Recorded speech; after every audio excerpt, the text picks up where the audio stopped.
That's right, Reese. Good morning. Look, we are just not too far away from the Lincoln Memorial, and that was the backdrop of the historic March on Washington more than a half century ago. And it will be the same spot for this new march that's going to happen next month.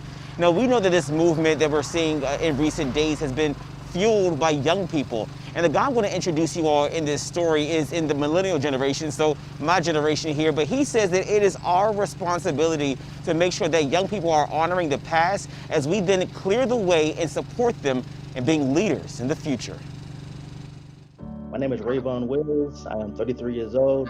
I'm a DMV native, born in DC, raised in Maryland, and my foundation is Rebel for the Cause. I done seen everything from drive-by shootings, man, to deceased people, to anything you can think of that will be on TV, how you'll see now, actually seen in person. And had to deal with my father being, in jail majority of my life, and then him getting out. Then a year later, committing suicide. So I had to deal with that all at a young, all before 21 years old. So that was a lot of trauma, I had to kind of break out of. It sounds like, throughout your lifetime, you have experienced some ups, some downs, right? And some things that have helped shape who you are today. It showed me that I can get through anything, man.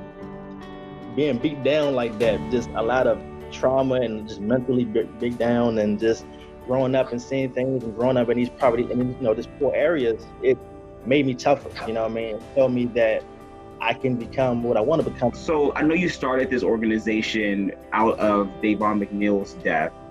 I know that you want to make a difference. How specifically are you making a difference? What do you want to do with your organization? Saving one kid's life is saving 20, right? So if I can get 1 or 2 kids or 4 kids or 5 kids or 20 kids, I've saved 2,000 kids' life, because, one day they're going to become older and they're going to be the ones that people look up to. For you, as a person of color, a millennial, being the bridge between the young generation and some of the older generations, what does that space mean to you? I relate to the younger crowd and also the older crowd, because I know the lessons, I know what happened for the older generation, and now I'm seeing what's happening to the younger generation. So it puts me in the perfect position to help both.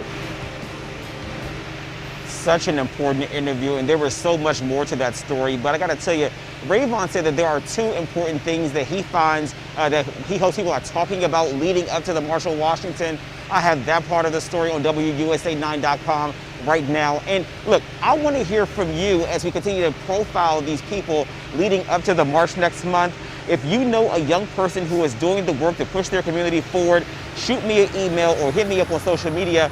All the information right there on your screen.